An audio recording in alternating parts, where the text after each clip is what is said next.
નમસ્કાર, જીટીપીએલ ગુજરાતી ચેનલના તમામ કલા રસિક દર્શકોનું સ્વાગત કરતા હું નિકુંજ વૈશ્યક ફરી એક વખત વીણેલા મોતીના ચોથા ક્રમમાં એક ખ્યાતનામ તસવીરકારની જીવન યાત્રા લઈને ઉપસ્થિત છું. ત્રીજા અંકમાં આપણે અમદાવાદના એક ખ્યાતનામ તસવીરકાર સુરેન્દ્ર પટેલની જીવન યાત્રા જાણી હતી. ચોથા અંકમાં આપણે જાણીએ છીએ પાલનપુરના શ્રી A.L. સૈયદ સાહેબ કે જે વિશ્વવિખ્યાતનામ તસવીરકાર હતા. શ્રી A.L. સૈયદ સાહેબ બનાસકાંઠાના પાલનપુરના વતની હતા. તેમના પિતા લાલ મિયા સૈયદ પાલનપુરના એક જાણીતા હકીમ હતા અને નવાબ ઘરાનાઓમાં તેમનું હકીમ તરીકેની તે સેવાઓ બજાવતા હતા. પાલનપુર આખામાં તેઓ હકીમ તરીકે તેમનો માન મોભો અને મર્તબો હતો, જેના કારણે નવાબ ઘરાનાઓમાં પણ તેમને ઇજ્જતથી સારવાર માટે બોલાવવામાં આવતા હતા. 1904ની આસપાસ પાલનપુરની આસપાસ પ્લેગનો રોગચાળો ફેલાયો અને લોકો પાલનપુરથી હિજરત કરવા લાગ્યા.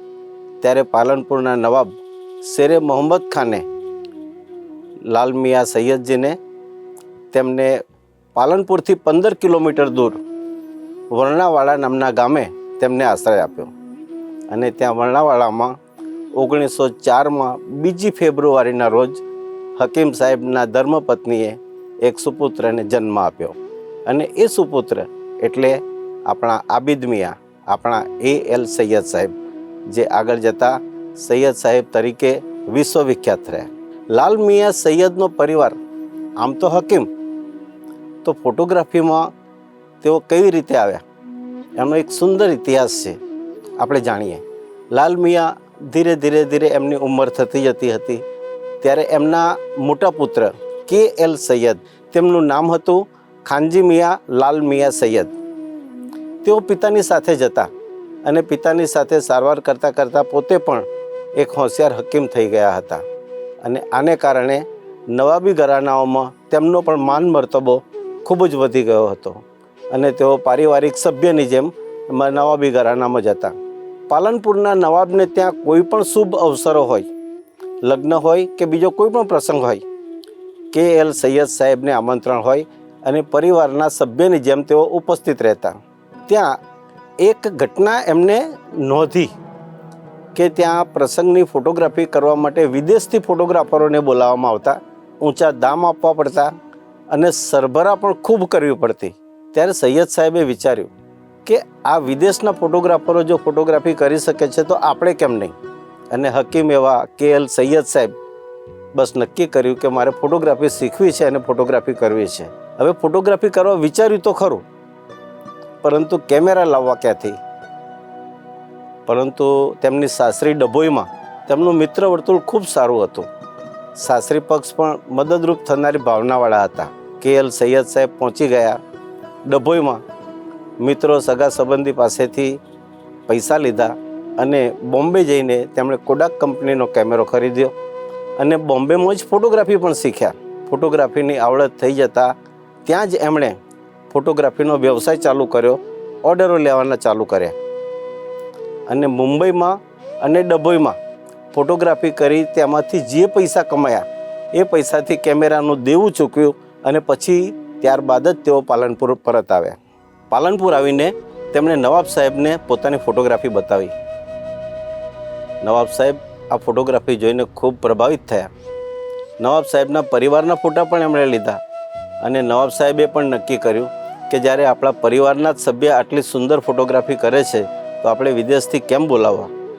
અને ત્યારથી વિદેશથી ફોટોગ્રાફરને બોલાવવાનું બંધ થયું અને K.L. સૈયદ સાહેબ હકીમની સાથે ફોટોગ્રાફર પણ થઈ ગયા. હવે બન્યું એવું કે એમનું હકીમ તરીકેની સેવાઓ તો ચાલુ હતી અને ફોટોગ્રાફીનું કામ પણ વધવા લાગ્યું. પિતાજીની ઉંમર થઈ ગઈ હતી એટલે એમના નાના ભાઈ, જેમનું નામ આબિદ મિયા સૈયદ, આબિદ મિયા એમના સહાયક તરીકે એમની સાથે જવા લાગ્યા. અને આબિદ મિયા બહુ હોશિયાર, ચપળ અને બહુ જલ્દી કેચઅપ કરી લેનારા વ્યક્તિ હતા. એમને ફોટોગ્રાફી પ્રત્યે લગાવ પણ ખૂબ, એટલે ટૂંક સમયમાં ભાઈના સહાયક તરીકે રહેતા તે ટૂંક સમયમાં એક સારા ફોટોગ્રાફર થઈ ગયા. એ અરસામાં એવું બન્યું કે તેઓ પાલનપુરની શાળામાં મેટ્રિકમાં ભણતા હતા અને મેટ્રિકમાં શાળાના વિદ્યાર્થીઓને લઈને પ્રવાસનું એક આયોજન થયું ને ત્યાં બોમ્બે ગયા. સૈયદ સાહેબે બોમ્બેમાં સાદા કેમેરાથી ફોટોગ્રાફી કરી અને ચોપાટી ઉપર એક સનસેટનો ફોટો પાડ્યો. એ સનસેટનો ફોટો એટલો સુંદર હતો. એ ફોટો ઇલેસ્ટ્રેડ વીકલીમાં એ વખતે છપાયો અને 15 રૂપિયાનું પ્રથમ પ્રાઇઝ એમને પ્રાપ્ત થયું.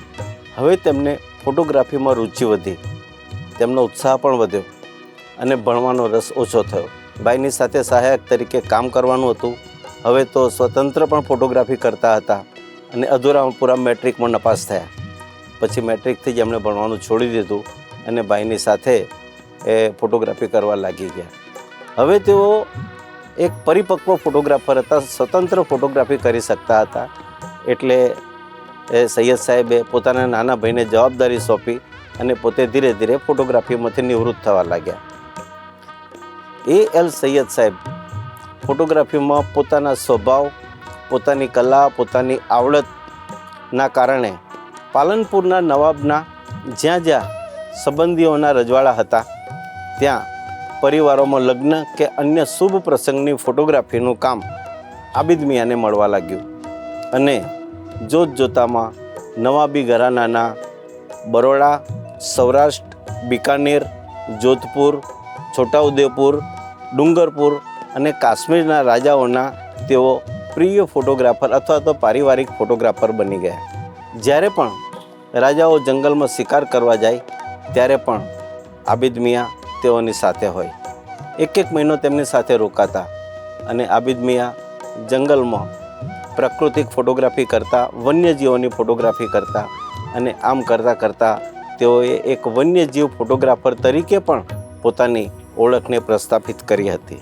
તેમના જીવનની એક ઘટના 1955-56માં ઇન્દોરના મહારાજા હોલકર પરિવારના પરિચિત એવા એક અમેરિકાના મિસ્ટર હન્ટર જંગલોની ડોક્યુમેન્ટરી માટે આવેલા અને ત્યારે સૈયદ સાહેબ પણ તેમની સાથે જોડાયેલા. તેમની સાથે સતત 1 મહિનો રોકાયા હતા. આ દરમિયાન એક ઘટના એવી બની કે સવારમાં સૈયદ સાહેબ અને હન્ટરજી કેમેરા સાથે જંગલમાં હતા.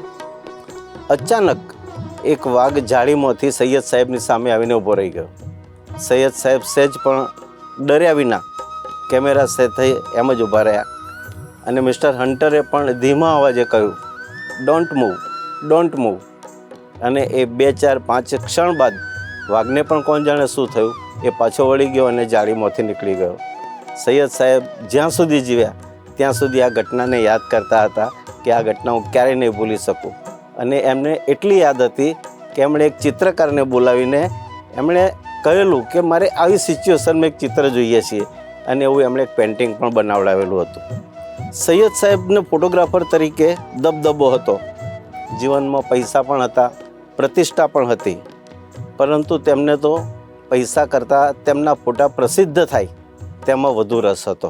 1925માં કુમાર મેગેઝિનમાં તેમના ફોટા રેગ્યુલર છપાવા લાગ્યા. ત્યારબાદ તેમણે 1930માં રાષ્ટ્રીય અને આંતરરાષ્ટ્રીય કક્ષાએ ફોટોગ્રાફી સ્પર્ધાઓમાં ભાગ લેવાનું ચાલુ કર્યું અને જ્યાં તેમના ફોટોગ્રાફ જાય ત્યાં તેઓ પ્રાઇઝ લઈને જ આવતા હતા. ફોટોગ્રાફીના 40માં આંતરરાષ્ટ્રીય પ્રદર્શનમાં તેમની એક તસવીર સ્થાન પામી હતી. આ તસવીરને ન્યૂયોર્કની ઓધામ લાઇબ્રેરીએ વર્લ્ડ બેસ્ટ ફોટોગ્રાફ્સ તરીકે સંગ્રહાલયમાં સ્થાન આપ્યું હતું અને ઈસવીસન 1935માં લંડનના પોપ્યુલર ફોટોગ્રાફીના બેસ્ટ ફોટાનું ઇનામ પણ આ ફોટાને મળ્યું હતું. આ અરસામાં કોડાક કંપનીના મેનેજર મિસ્ટર બેકર સાથે એક મીઠો વિવાદ થયો. મિસ્ટર બેકરનું કહેવું એમ હતું કે સારી ફોટોગ્રાફી કરવી હોય તો સારા કેમેરા હોવા જોઈએ, જ્યારે સૈયદ સાહેબનું કહેવું એવું હતું કેમેરા ભલે કંઈ પણ હોય પરંતુ વિષયની સૂઝ હોય અને દ્રષ્ટિ હોય તો તમે સારી ફોટોગ્રાફી કરી શકો. બેકર સાહેબે એમને એક ચેલેન્જ આપી દીધી કે તો સૈયદ સાહેબ એમ કરો, આ સાદો કોડાકનો બોક્સ કેમેરો લો અને ફોટોગ્રાફી કરો. સૈયદ સાહેબે ચેલેન્જ સ્વીકારી અને કેમેરો લઈ અને મુંબઈની ફોટોગ્રાફી કરી. એ ફોટોગ્રાફ્સ એટલા સુંદર હતા કે કોડાક કંપનીએ પોતાની ઓફિસમાં 1 મહિના સુધી આ ફોટાઓ પ્રદર્શિત કર્યા હતા. કોડાકના સાદા કેમેરાથી તેમણે ફોટોગ્રાફી કરી અને એ ફોટોગ્રાફી એટલી સુંદર હતી કે કોડાક કંપનીએ પોતાની ઓફિસમાં આ ફોટા 1 મહિના સુધી પ્રદર્શિત કર્યા હતા. ટૂંકમાં એવું કહી શકાય કે સૈયદ સાહેબે એ સાબિત કરી દીધું કે કેમેરા ગમે તે હોય પણ ફોટાને જોવાની, સબ્જેક્ટને સમજવાની જો દ્રષ્ટિ તમારામાં હોય તો તમે સારા પિક્ચર લઈ શકો છો, સારી ફોટોગ્રાફી કરી શકો છો. સૈયદ સાહેબની ફોટોગ્રાફી એટલી અદ્ભુત હતી કે ખ્યાતનામ અખબારો, ખ્યાતનામ સાપ્તાહિકો તેમના ફોટોગ્રાફ્સ સ્વીકારતા, તેમની ફોટો સ્ટોરી સાથે એ ફોટોગ્રાફ્સ છપાતા હતા. તે વખતના ખ્યાતનામ મેગેઝિનોમાં ઇલેસ્ટ્રેડ વીકલી, ચિત્રલેખા, જી, અખંડાનંદ, માધુરી, કુમાર વગેરેમાં રેગ્યુલર તેઓની ફોટો સ્ટોરી છપાતી હતી. ઇલેસ્ટ્રેડ વીકલીના તેમના ફોટોગ્રાફ્સ જોઈ એ વખતના ફિલ્મ જગતના ખ્યાતનામ નિર્માતા અને દિગ્દર્શક કે આસિફ સાહેબે સૈયદ સાહેબને પોતાની સાથે કામ કરવા માટે ઓફર કરી. તેમણે કહ્યું કે તમે મારી સાથે જોડાઓ. સૈયદ સાહેબે કહ્યું કે સર, હું તો નવાબી ઘરાનાનો ફોટોગ્રાફર છું, ફિલ્મોમાં કામ ના કરું. સૈયદ સાહેબના આ જવાબ સાંભળ્યા પછી પણ આસિફ સાહેબે કહ્યું કે સૈયદ સાહેબ બંને કરજો, નવાબી ઘરાનાનું પણ કામ પણ સાચવજો અને મારી સાથે પણ કરો. ફરી પાછા સૈયદ સાહેબ કહે છે કે સાહેબ, મને જ્યારે પણ નવાબી ઘરાનામાંથી તેડું આવશે ત્યારે તમારું કામ અધૂરું મૂકીને હું પાલનપુર જતો રહીશ. અને કે આસિફ સાહેબ મલકાયા અને એમણે કહ્યું ભલે. અને આ શરતોને સ્વીકારી અને સૈયદ સાહેબને પોતાની સાથે કામ કરવા માટે મનાવી લીધા. નમસ્કાર મિત્રો, હું ચિત્રકાર એજાજ સૈયદ. AL સૈયદ સાહેબના ચિત્રો નાનપણથી જ લગભગ હજી સુધી મને યાદ છે કે હું પોર્ટ્રેટ બનાવતા શીખતો તો એમના ફોટા પરથી જ કોપી કરીને મેં શરૂઆત કરી હતી. કે છાયા પ્રકાશની જે એમની માસ્ટરી હતી ને, એ મને શેડિંગ કરવામાં બહુ જ મજા આવે. ચાહે સ્ત્રીનું પોર્ટ્રેટ હોય કે કોઈ નવાબનું હોય તો એના એક એક વાળની પેલી રેખાઓ ચિતરવાની બહુ જ મજા આવે. અને સૈયદ સાહેબને હું ક્યારે મેં જોયા નથી, પણ હું એમને ઓલિયા જ કહું કે અમારું સૈયદ એટલે બ્રાહ્મણોનું પેલું એક એ હોય છે, એટલે એમનું સ્વભાવ જ ઓલિયા જેવો હતો. અને એમના વિશે એમના મોડે બીજા મિત્રએ મને વાત કરી હતી કે સૈયદ સાહેબ ઊંઘી જાય તો કેમેરો એમની સાથે ઓશિકાની બાજુમાં જ રાખે અને સવારે આંખ ખુલે અને ઉઠતા વેત બારીમાંથી જે દ્રશ્ય જુએ ને એ પહેલું ક્લિક કરે. એટલે એને એ ઇબાદત સમજતા હતા કે મારું જે છે ને કે આ ફોટોગ્રાફી એ જ ઇબાદત છે. એટલે કુદરતી એનામાં એટલા ગુણ આવી ગયા કે ઉઠતાની સાથે એને કેમેરો હાથમાં જોઈએ અને ક્લિક કરવા જ જોઈએ. એટલે એક આવું ભાગ્યે જ કોઈએ વિચાર્યું હશે કે આ તો મેં સાંભળેલું છે પણ આ બિલકુલ સત્ય હું કહું છું. અને એમનો દીકરો અમજદ પણ એ રીતે તૈયાર થયો એમની પાસે. એ વખતે રોલિકોડના બોક્સ કેમેરા આવતા હતા, એટલે એમાં 12 ફોટાની જ રીલ હોય, એટલે એમાં 12 જ ફોટા પડે. પણ એ આખો દિવસ એમાં જ રચ્યો પચ્યો રહે. એટલે અત્યારે એમની યાદો સાંભળીને બહુ હું ધન્ય થઈ ગયો. અને ખાસ તો મને ક્રેઝ દિલીપ કુમારના આલ્બમ વિશે હતો કે એમણે જે ફોટોગ્રાફી કરીને આલ્બમ બનાવ્યો છે કેવું અદ્ભુત હશે એમ. એટલે આટલું બધું એ થયા પછી બી આજે મને એમના વિશે બોલવાનો છે. GTPLની વીણેલા મોતીમાં મને તક આપી એ બદલ આપની ટીમનો પણ ખૂબ આભારી અને દરેકને ફરી નમસ્કાર. અને એ વખતે સર્જન પામતી ભવ્યાતિ ભવ્ય ફિલ્મ મોગલે આઝમમાં તેઓને આસિસ્ટન્ટ ફોટોગ્રાફર તરીકે નિયુક્ત કર્યા અને પોતાની સાથે જ રાખ્યા એમને. સૈયદ સાહેબ પણ એટલા જ મહેનતુ અને દિલથી, લગનથી કામ કર્યું અને પોતાની આવડતથી કે આસિફ સાહેબનું દિલ જીતી લીધું. એ વખતમાં જેટલા પણ જાણીતા ખ્યાતનામ નિર્માતાઓ હતા, દિગ્દર્શકો હતા, એ બધા હવે સૈયદ સાહેબને એક સારા ફોટોગ્રાફર તરીકે, એક ડીપમાં જાણકારીવાળા ફોટોગ્રાફર તરીકે ઓળખવા લાગ્યા, એમની રિસ્પેક્ટ કરવા લાગ્યા. ત્યારબાદ મોગલે આઝમ બાદ ફિલ્મ ઇન્ડસ્ટ્રીમાં તેમને મોટા બજેટની ફિલ્મો ની ઓફરો થવા લાગી. પરંતુ તેમણે બહુ ઓછી ફિલ્મો કરી, પણ જે કરી છે તેમાં તેમણે પાકીજા, મેરા છાયા, બહારો કી મંજિલ, લવ એન્ડ ગોડ અને ઘણી બધી એ ફિલ્મી ફોટોગ્રાફી, તેમણે સ્ટીલ ફોટોગ્રાફી કરી છે. આટલી બધી આવક, આટલું નામ, આટલી શોહરત હોવા છતાં સૈયદ સાહેબનું મન તો પાલનપુરમાં હતું, પાલનપુરની આસપાસના જંગલોમાં હતું, રાજસ્થાનના જંગલોમાં હતું અને પ્રકૃતિથી એમને એવું લાગતું હતું કે હું કંઈક દૂર જતો જાઉં છું. ફરી પાછા તેઓ ફિલ્મ જગતમાંથી ફરી પાછા તેઓ પાલનપુર આવવાનો વિચારવા લાગ્યા. એ અરસામાં નસીમબાનું કે ફિલ્મ ઇન્ડસ્ટ્રીઝમાં બહુ મોટું નામ કહેવાતું એ એક ખ્યાતનામ અદાકારા હતી. તેમણે કહ્યું કે મારી દીકરીને સાયરાબાનું એની ફોટોગ્રાફી કરો તો એને ક્યાંક કામ મળે.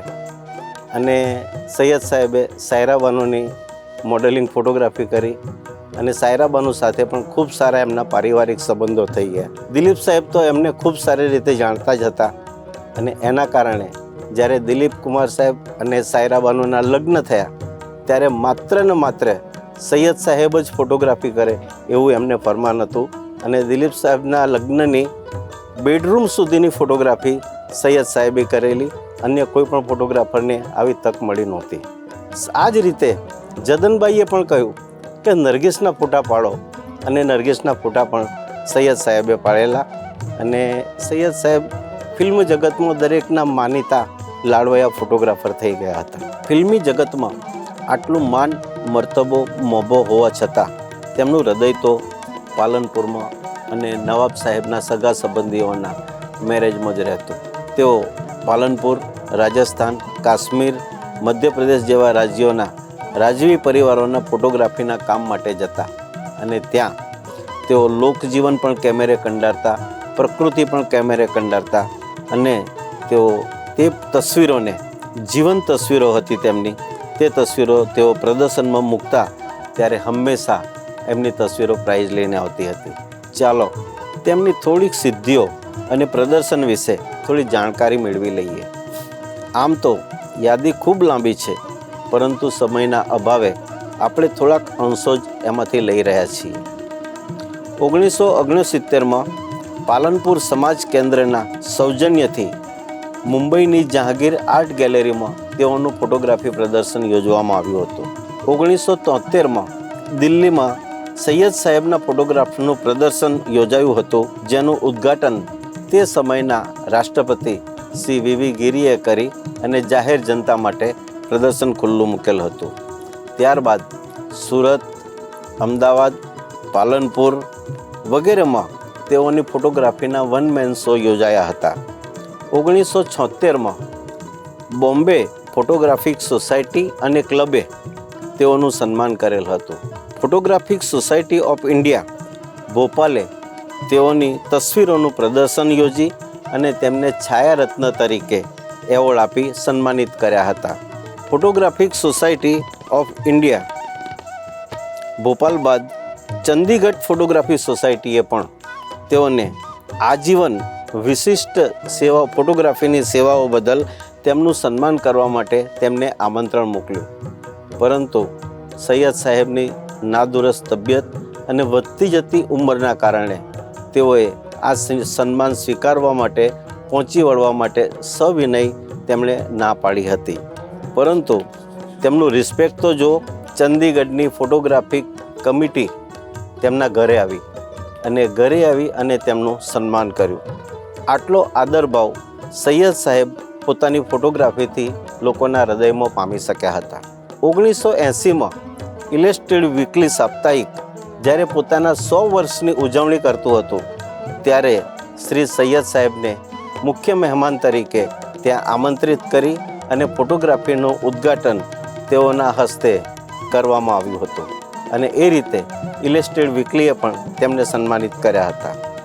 1980માં IIPC ક્લબ દ્વારા દુનિયાના શ્રેષ્ઠ 10 ફોટોગ્રાફરોનું સન્માનિત કરવામાં આવ્યા, તો એ 10 પૈકી એક એ આપણા સૈયદ સાહેબ પણ હતા. AL સૈયદ સાહેબ માન, સન્માન, પૈસો, પ્રતિષ્ઠા બધું જ મેળવી ચૂક્યા હતા, પરંતુ 1989થી તેઓ ધીરે ધીરે પોતાની મોહમાયા સંકેલવા લાગ્યા અને ખુદાની બંદગી તરફ વળ્યા. પરિવાર સાથે જીવન ગાળવા લાગ્યા, એક સંત જેવું એ જીવન જીવવા લાગ્યા. તેમના જીવન યાત્રાની એક વાત યાદ કરવી એ ખૂબ જરૂરી છે. જ્યારે ભારત પાકિસ્તાનના ભાગલા થયા ત્યારે સૈયદ સાહેબને પાકિસ્તાનમાં ઊંચો હોદ્દો અને સરકારી ફોટોગ્રાફર તરીકેની નિયુક્તિની ઓફર તેમને કરવામાં આવેલી. ત્યારે સૈયદ સાહેબે કહેલ કે ભાઈ પાલનપુર ગુજરાત એ મારું વતન છે, એ હું મારું વતન છોડીશ નહીં. અને તેમણે આજીવન ગુજરાતમાં રહીને પાલનપુરનું અને ભારતનું નામ વિશ્વમાં એમણે પ્રસિદ્ધ કર્યું હતું. એ માટે એમને સલામ કરવી ઘટે. આવા દેશપ્રેમી અને ખ્યાતનામ તસવીરકાર આબિદ મિયાં લાલ મિયાં સૈયદ સાહેબે 30 ઓગસ્ટ 1991ના રોજ 87 વર્ષની વયે તેઓ સદગતિને પામ્યા.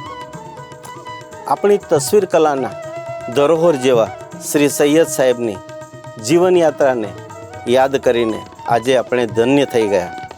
ચાલો સૌ કલાપ્રેમીઓ અદબ સાથે આ નવાબી તસવીરકારને સ્મરણાંજલિ અર્પણ કરીએ. હવે ફરી મળીશું આવા જ એક ખ્યાતનામ તસવીરકારની જીવનયાત્રા સાથે વીણેલા મોતી કાર્યક્રમના આગામી એપિસોડમાં. ત્યાં સુધી આપના નિકુંજ વૈશ્યકને રજા આપશો. નમસ્કાર.